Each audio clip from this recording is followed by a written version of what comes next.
Hello and welcome to the 2020 Professional Development Coordinators Training. I'm going to use some guiding questions to organize the information for today. Thinking about what are the roles and responsibility of the Professional Development Coordinator and what professional development is required by law and who is it required for. What types of funding options are available for professional development? What does effective professional development look like? And what are some things to keep in mind when planning it for your district? And then what are some available resources to support your work as a professional development coordinator? You're going to hear me use the words professional development, professional learning, PD, PL interchangeably, but we'll talk about the differences in those terms a little later in the session. This is a summary of legislative requirements for PDCs. More detailed information can be found in specific statutes and regulations, which we'll look over more carefully in just a minute. But these responsibilities go beyond just keeping records of PD hours for teachers and administrators. You'll notice that the use of data is mentioned here several times. That's overused in education quite a bit. But it's very important to have ongoing current district and student data to really help with the decision making around professional learning. Professional learning should always align with the needs assessment and the needs of your district in order to support and improve educator effectiveness. And along with this is being able to provide others in the district with information to help support planning and growth. You want to be able to help district leadership and school councils always implement instructional practices that support students in the best way possible. These are the statutes and regulations that detail the role and responsibilities of the professional development coordinator. Each of these are linked in their entirety on the professional learning webpage, but we'll look at the major points in each one a little closer today. I recommend that you read each of these in their entirety carefully at some point.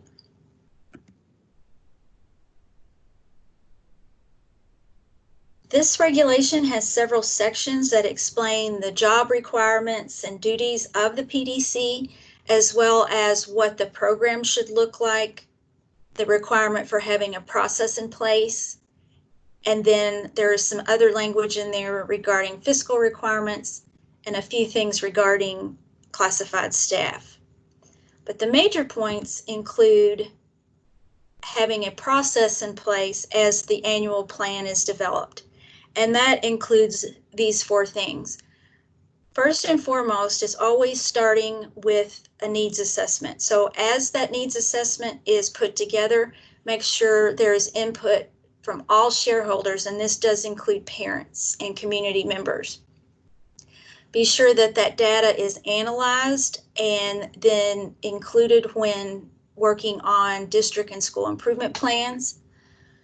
Make sure the professional development plan is aligned with that data analysis and those improvement plans. And then also make sure that these are available for public comment prior to implementation. What you want to see in your plan is really to show how professional learning is planned, implemented, and then monitored for effectiveness. And so to help with this, we have included a PD plan diagnostic this year in eProof. This will be available hopefully sometime in the fall. We're hoping for August, and then we'll be due in eProof by January 1st as part of phase 3. This is how that diagnostic will be organized, using those elements of making sure there is a clear statement on the school or district mission, making sure that everyone affected by the plan is represented, an analysis of the needs assessment, your objectives of professional development and how they're focused and aligned with the school or district mission, and then what process will be used for evaluating the impact on students, and then what you'll do with that information.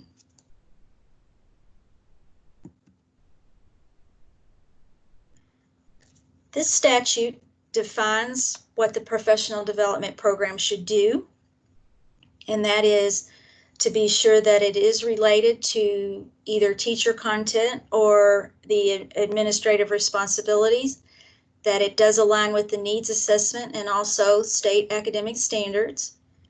There is evidence of continuous improvement, that it's monitored, that it's used using current research as a foundation, and also that it's sustainable, meaning that it will be ongoing even after the professional learning ends.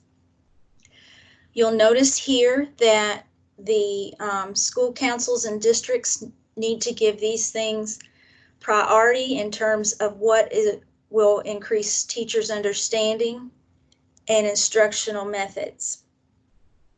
And this is how you can support districts when councils get together to make these plans for the schools. This statute is typically called the school calendar bill, but it doesn't just talk about the calendar. There are some other points in here. It talks about what the school year looks like, how professional development fits in with the school year, how the teacher PD day is defined, and then what specific trainings are required by law and whom, and we'll look at those in detail in just a second. It also talks about flexible professional development plans for teachers and administrators. And there's also some language on school emergencies and specifically NTI, which we are very familiar with by now.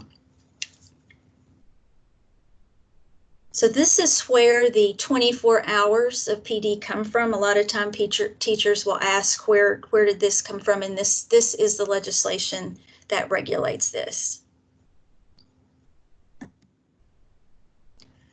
The flexible PD plan language is also contained in this reg, and there are some things that go along with this if this is a plan that you choose to implement or that a school chooses to implement. And first or foremost, this needs to be approved on the front end. So if a school chooses to go with flexible professional development plans enabling teachers or other certified personnel to attend or be active in activities that counts towards their annual PD requirements, it would need to be approved by the school board. It needs to align with their role in the school, either as a teacher or an administrator. It needs to be documented in the improvement plan. And then it also needs to be monitored for compliance by somebody at the district. This statute contains mostly information on site-based decision-making councils, but it's also legislation that connects professional learning and school policy. You have a really great opportunity in your role as professional development coordinator to impact students by supporting site-based councils with the data that they need to help make good decisions. Councils make a lot of decisions, but it also includes the professional learning that will be required for the staff in their school.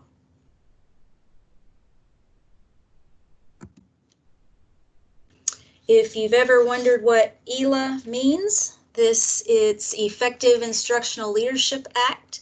And I know most of you are familiar with this, but it regulates the professional development requirements for those holding administrative certification.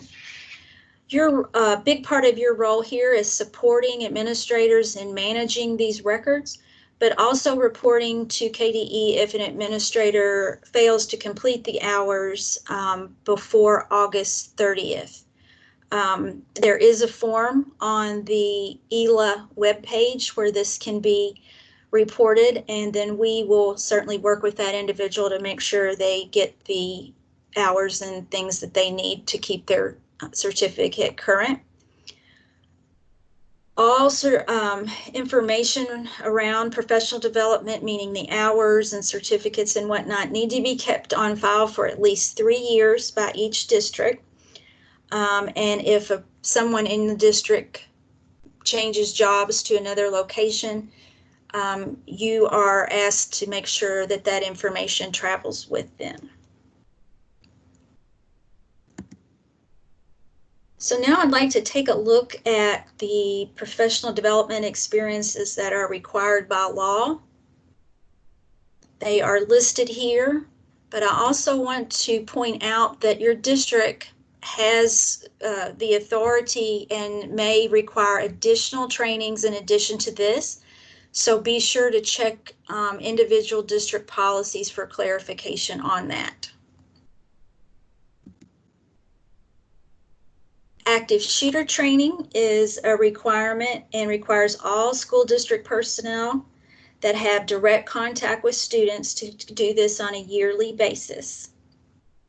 The statute requires this training be provided either in person, by live streaming, or by video recording. And we're going to give you a few available resources to look at. These are not being encouraged in any way. They're just available for your information. You need to make the decision that's best for your district, and a lot of districts work with local police agencies or sheriff's offices and things, and so that is certainly up to you. These are just some that we have had access to over the last 2 years. Child abuse prevention and neglect is required for school administrators, certified personnel, office staff, instructional assistants, coaches, extracurricular sponsors, anyone basically that's employed by the school district need to complete this training. And then they will need to complete it every 2 years after. And if there is someone hired in the district, after this has already been provided, you need to provide the information for them so they can participate in it.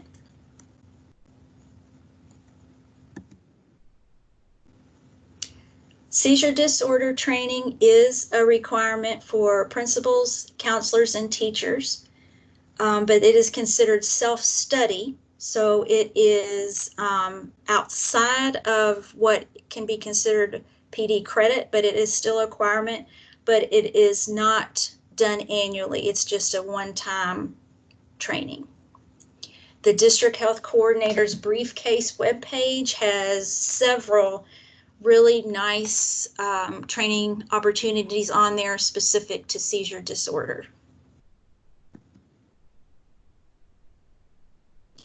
Suicide prevention is required and needs to be done, or I'm sorry, needs to be attended, needs all high school and middle school principals, guidance counselors, and teachers should attend this training.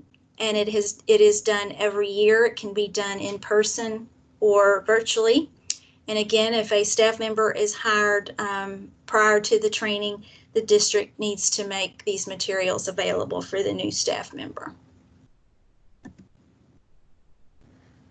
Bloodborne pathogens training is required by federal OSHA law, and anyone that could be exposed to any blood or other infectious materials in the district needs to have this training annually.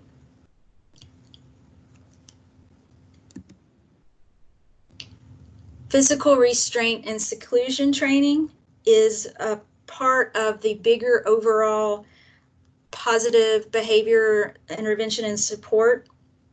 And this is a requirement for all districts, but it may look different for different positions. Safe crisis management training is included in this, and then the PBIS training is also included in this. And because of recent circumstances, there is a waiver for people that were trained in 2019 because it is such a close contact training. If these people holding that certificate have some type of virtual completion of some additional components, then that certificate will be renewed. But that specific information on that can be found on the COVID-19 webpage available through the Department of Education. First aid and CPR training, they are not required for all staff, but the requirement is for at least one adult in the building to have these trainings and be certified in standard first aid and CPR. So that's just a minimum. That doesn't mean more people can't be trained in it, but the requirement is that at least one person is trained in that.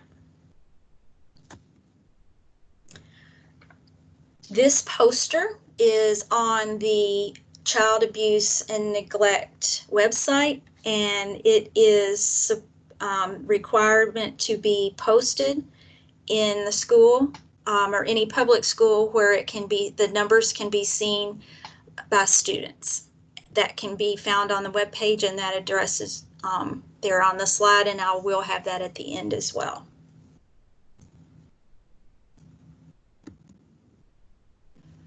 This just kind of summarized the required trainings in terms of what can be counted as PD hours, what cannot, and then what is up to your district to make the final decision on. So active shooter training and suicide prevention can be included within that 24-hour requirement.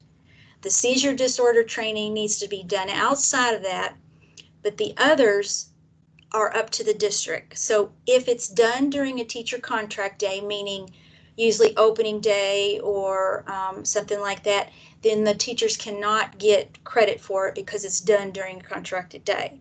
If it is done outside of that, then you as the district can determine how many hours credit they can get towards their 24-hour yearly requirement. If you have any questions about that, please don't ever hesitate to give us a call, and we can help clarify that.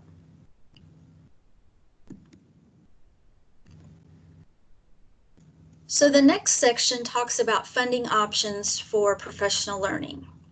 This was not approved in the budget for through the General Assembly this year, so we need to kind of think about maybe some other funding options for professional learning in the district. And the three things we're going to look about are Title II Part A funds, Flex Focus funds, and then thinking about looking within the district to see what type of professional learning can be generated. So Title II Part A funds are a federal fund title program, and the intent of this is to support and strengthen student educational process through educator improvement, and that is the goal of professional learning. It is a title program that is totally dedicated towards educators and administrators and cannot be used for student materials or student initiatives. It is strictly for professional learning in terms of who can benefit from the direct funding available. You're going to see that or notice that supplemental is highlighted on this slide, and that's important to remember if you choose to use Title II Part A funds for professional learning. They are supplemental, so that these have to be used in addition to what your district is already doing.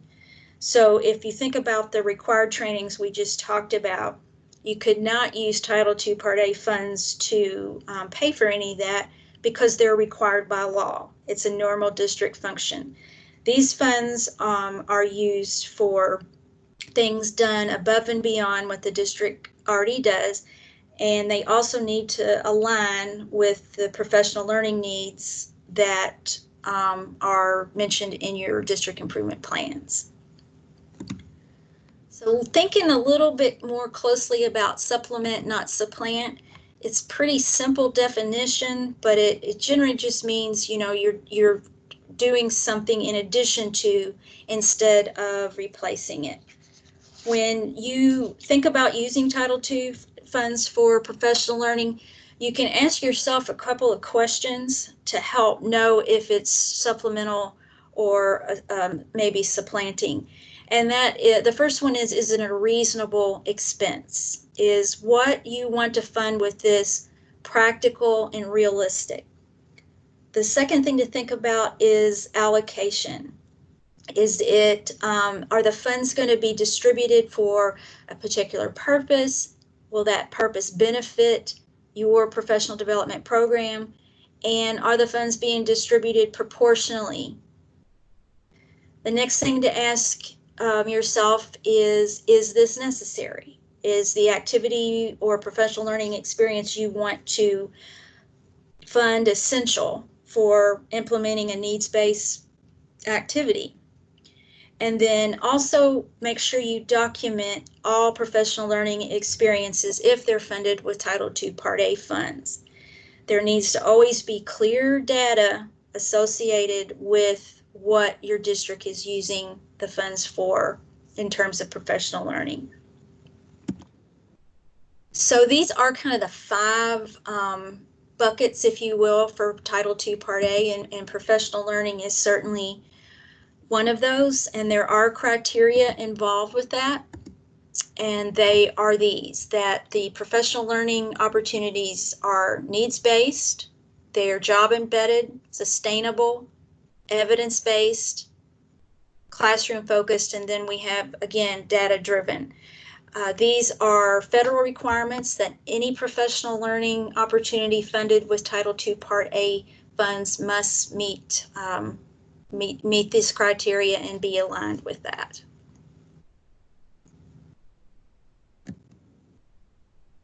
So part of this process, again, is going to talk about that needs assessment. Thinking about the data that you're collecting, is it, whether it be from your improvement plans or scores, whatnot, and then survey data, but it all does need to be needs-based, whether it's funded through Title II Part A or not. But once you have all that together, then develop your professional learning plan. And then finally, don't forget about the shareholders. It needs to be not only central office staff and principal and leadership staff, but it also needs to be teachers, paraeducators, parents, and community members. Flexible focus funds are another source for funding for professional learning. You can find more information about that on their website, which is listed there.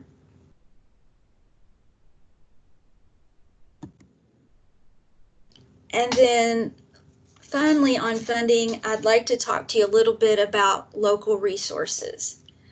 I kind of think about this as working from the inside out. Another way Title II funds are used are often to fund career pathways for teachers.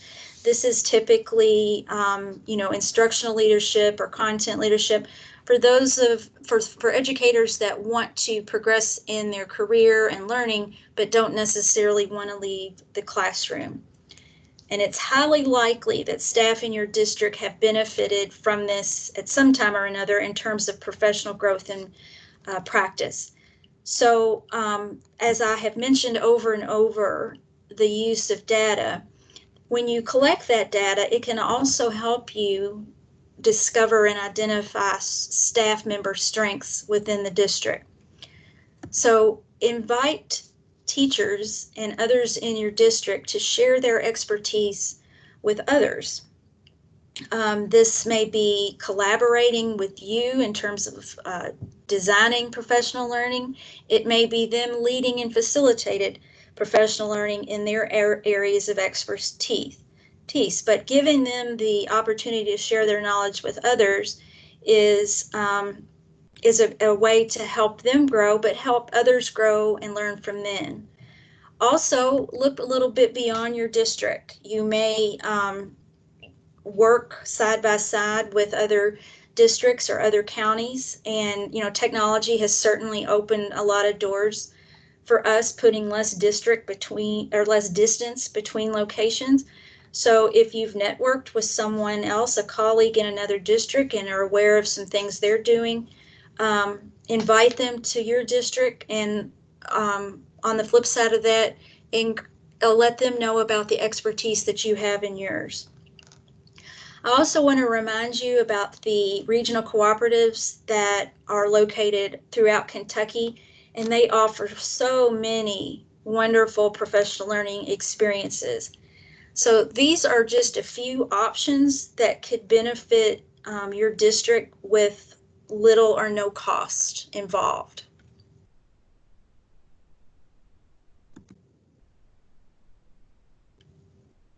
I want to take a look at some considerations when planning professional development and what effective professional development might look like. This graphic is based on the research by Thomas Guskey, and I'm sure many of you are familiar with it. It's not new, it's actually about 20 years old. But there are 4 major principles that surround professional learning that makes it effective. And that is just simply being focused on the learner, driven by a goal that invites gradual change, and that also that it's learning occurring naturally on the job. This is not just used in education, but it's used in the corporate world as well. So as you analyze data in your district, keep these principles in mind in determining what professional learning experiences would be best for your district. So if you think about the differences in professional development and professional learning, you may have the opinion that there's not a big difference. You may have the opinion that there is a very big difference.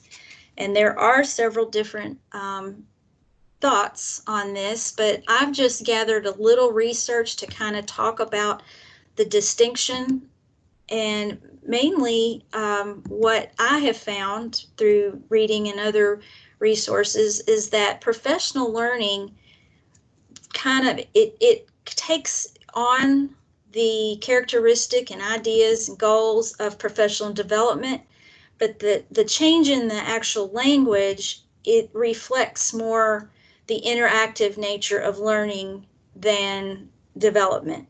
So development kind of happens to people or objects. You think about developing policy, developing property, and so forth. It's something that is just done, and there's not, whatever's being developed doesn't have either very little or no say in the process. Whereas professional learning is growth in practice. There is interaction, there's questions, there's reflection, and a little bit more engagement.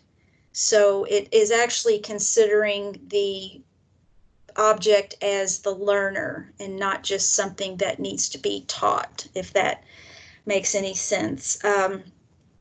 So some other research things to think about are what best practices are considered for professional learning, and this just kind of compares traditional PD as we think about it to professional learning. So it takes what might have been done as PD and just offers a little bit of an alternative. How could we use that in a different way to make it more effective for the teacher?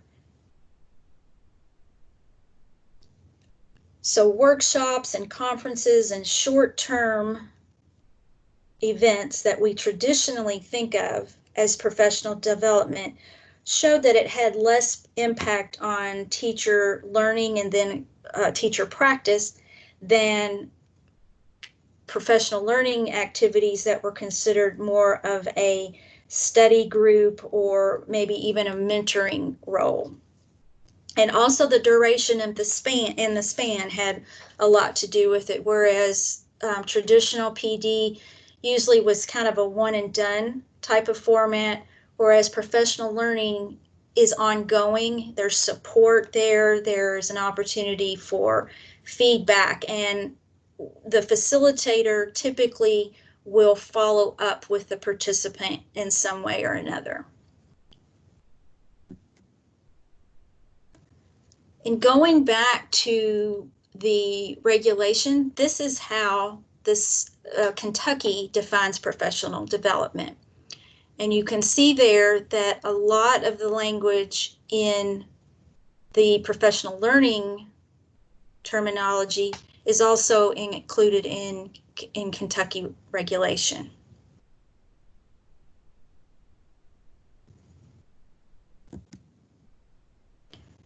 There is a document on our professional learning webpage that highlights the standards for professional learning. This was taken from the Learning Forward organization, but I just wanted to show you that our requirements in the regulation aligns very nicely with what is considered best practice. And then finally, I wanted to show you what is in ESSA law. You're probably familiar with this through federal programs, Title I, Title II, so forth. This is how professional development is defined on the federal level. And so you can see that best practices are also aligned on what's required by law.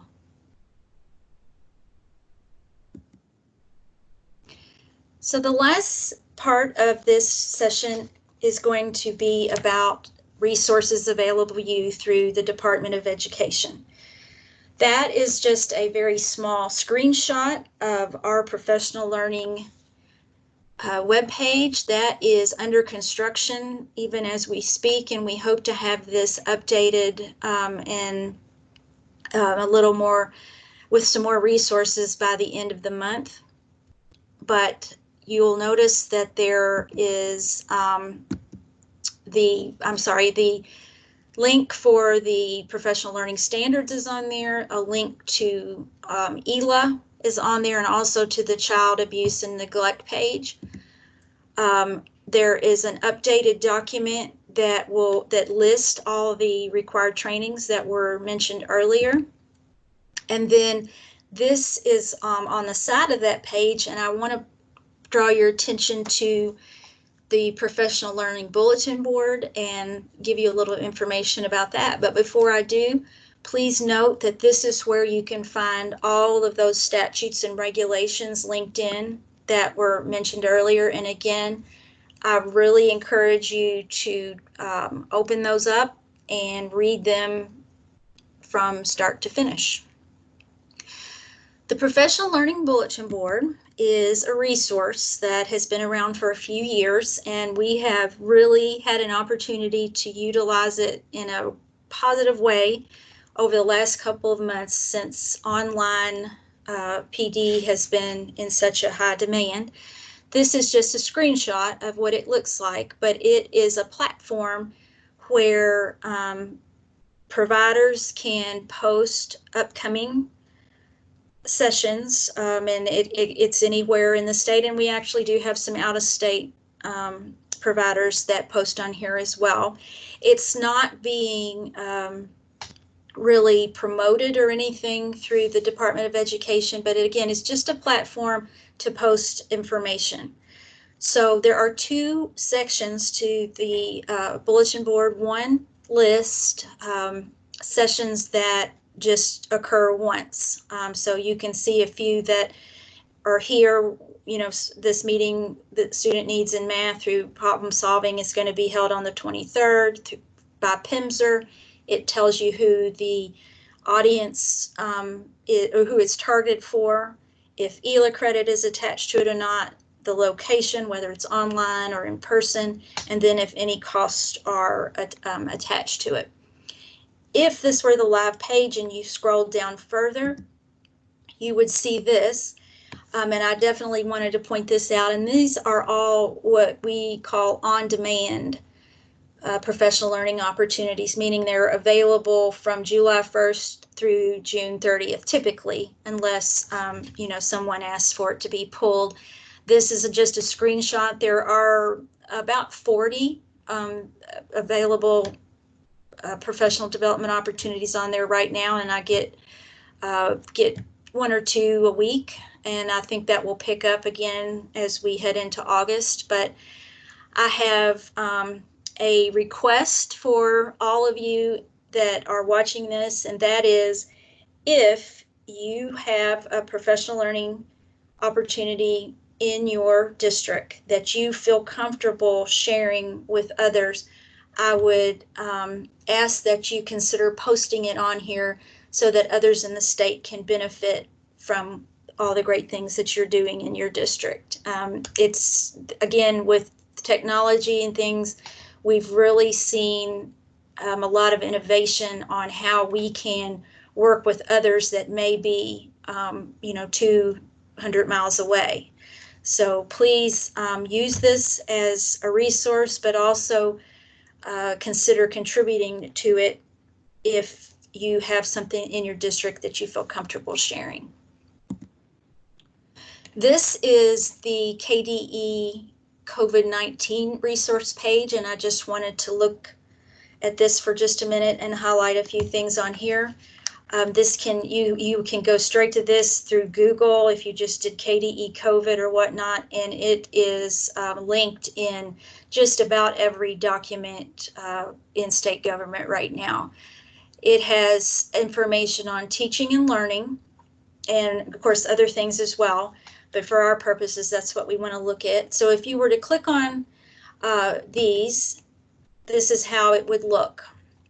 And then there's a whole lot of links that can provide information for you and others at your district, but in particular we want to look at the professional learning resources and then the Kentucky Academic Standards resources.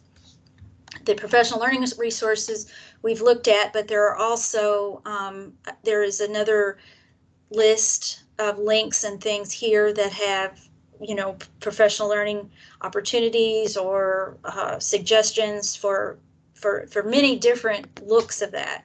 But I particularly want to look at the standards resources. That was actually released this week in terms of, I think, communication with superintendents, but this is what that page would look like, and hopefully what that will be beneficial to you in your role. And this is specific around re-entry. They've put it in 2 stages. So one is all about making adjustments in your curriculum. This goes way beyond the summer gaps that we see a lot of times. This deals with larger gaps that districts will be dealing with. And then there's a second portion to it in how to better meet your learners' needs. So there's videos, they're very short little videos. There's PowerPoint slides. So it's information to you, but can also be used by you or someone else in the district as information for others. So it is definitely a professional learning opportunity for your district. Another thing that goes along with the Kentucky standards or the academic standards is their website. I'm just going to show you a few screenshots on this, but it can be found at kystandards.org, and another thing that you can easily Google and it will take you straight to it.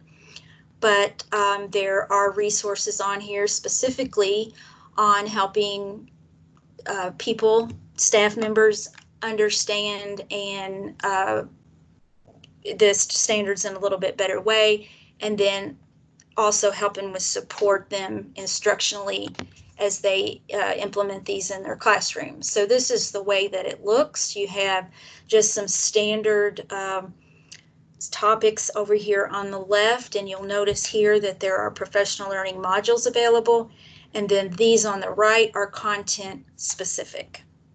So if we were to click on reading and writing, it would bring us to this little section here, but these also, there's one for all the content involved. So math, ELA, science, social studies, and so forth.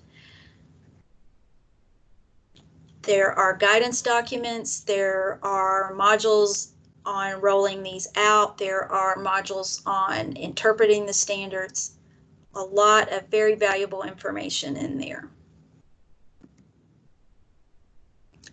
The other resource I wanted to show you were some support services from our continuous improvement Gap Closure Team. This is a screenshot of their webpage, and I wanted to show you a picture or the handout rather of the services that they offer. This is just a look. There's actually another page to it that you can access through the website, but these are some professional learning systems that they have done and that are ready to go if your district would like to utilize these. They're also available to consult with districts on a individual basis and work within your district based on your needs and your improvement plans on how to meet those needs through continuous improvement. And I'll have their contact information in just a second.